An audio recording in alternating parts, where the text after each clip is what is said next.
ભાવનગરમાં નોંધાયેલા હત્યાના ગુનામાં છેલ્લા 8 વર્ષના સફળતા ₹10,000ના ઇનામી આરોપીને સુરત શહેર પીસીબી પોલીસે બાતમીના આધારે મહારાષ્ટ્રના બારામતી ખાતેથી પકડી પાડ્યો છે. સુરત શહેર તથા અન્ય જિલ્લાઓના અલગ અલગ પોલીસ સ્ટેશનોમાં નોંધાયેલ ખૂન, લૂંટ, ધાડ, બળાત્કાર, ચીટિંગ જેવા ગુનામાં નાસફળતા આરોપીઓની માહિતી એકત્રિત કરવામાં આવી છે, જેમાં ઘણા સમયથી નાસફળતા અને ઇનામી આરોપીઓની અલગ તારવી તેવા આરોપીઓના મૂળ વતનના સરનામે તેમજ તેઓના સગા સંબંધીઓ બાબતે તપાસ હાથ ધરી સંપૂર્ણ માહિતી એકત્રિત કરી તે માહિતીનું એનાલિસિસ કરી આ આરોપીઓને ઝડપી પાડવા પીસીબીની અલગ અલગ ટીમો કામે લાગી હતી.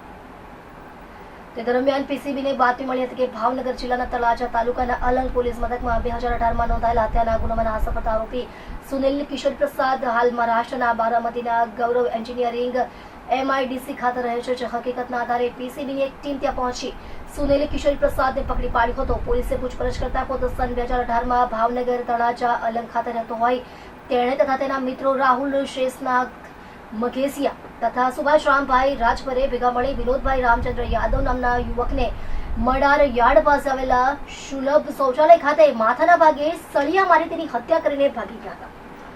આ ગુનામાં રાહુલ શેષનાથ મઘેસિયા તથા સુભાષ રામભાઈ રાજપરની ધરપકડ થઈ હતી, જ્યારે પોલીસે તેને વોન્ટેડ બતાવ્યો હતો. પોલીસ ધરપકડથી બચવા સારું તે અલગ અલગ રાજ્યમાં મજૂરી કામ કરતો હોવાની હકીકત જણાવી હતી.